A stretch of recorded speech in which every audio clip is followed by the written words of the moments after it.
the drink, Jesus said, "It is finished." And when he bowed, with that he bowed his head and gave up his spirit.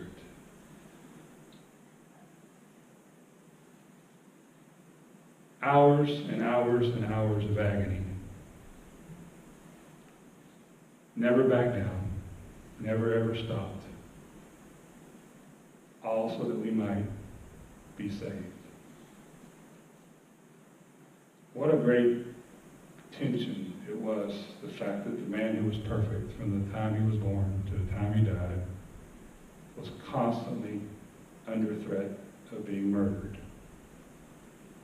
You know, all because he told the truth.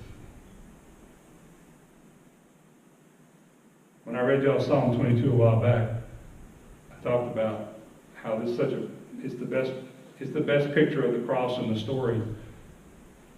And it begins with, my God, why have you forsaken me?" Here's Jesus hurting. He's taken on the sin of the world. He's suffering. And that's kind of the one area of tension. And then you go to the very end of Psalm 22. And it says, "Posterity will serve him. Future generations will be told about the Lord. They will proclaim his righteousness, declaring to a people unborn, he has done it." And as I told you when I read that, "It is finished" is what that message was. That's what that was in the original Greek. Same words thousands of years earlier that Jesus would say, "It is finished." We struggle in this world with all this tension of things that go on.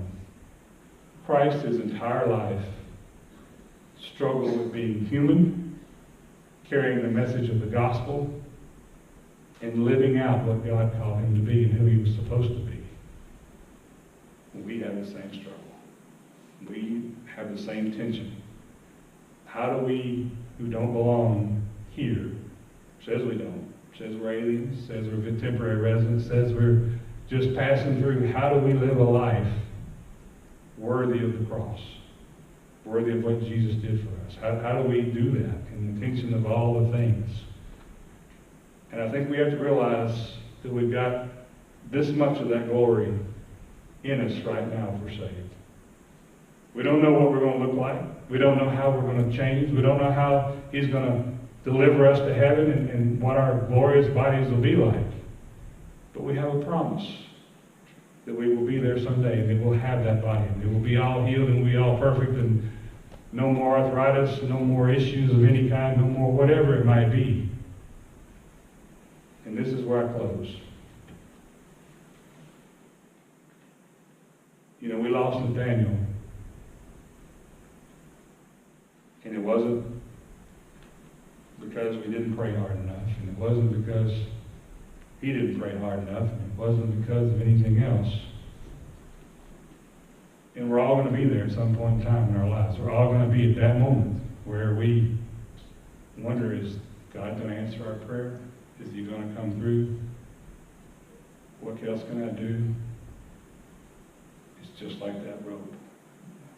I've given you guys that analogy where the rope's got this little piece of it, and that's our life on this planet, and the rest of it goes on forever. That's eternity. You better not worry so much about what goes on day by day in this little piece. You better worry about the rest of eternity, because that's what matters.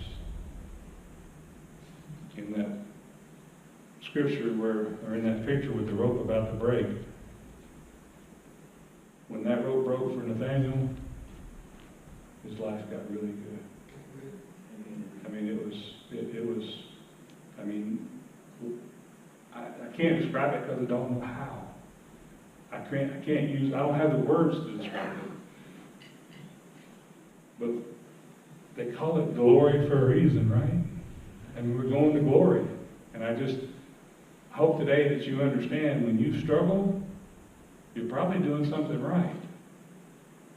If you fit in real well, if everybody loves you, if it's all going good, I don't think you're doing things right.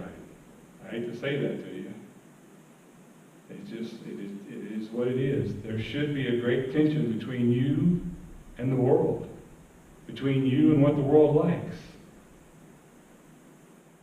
And at the same time, You have to be like Christ so that people say, hey, there's something different, there's something beautiful, there's something loving and caring, there's something about that person and how they live their lives that I must need because I sure don't have it. And I can tell you this morning, I didn't have it, didn't act like it, and I don't act like it sometimes, for sure.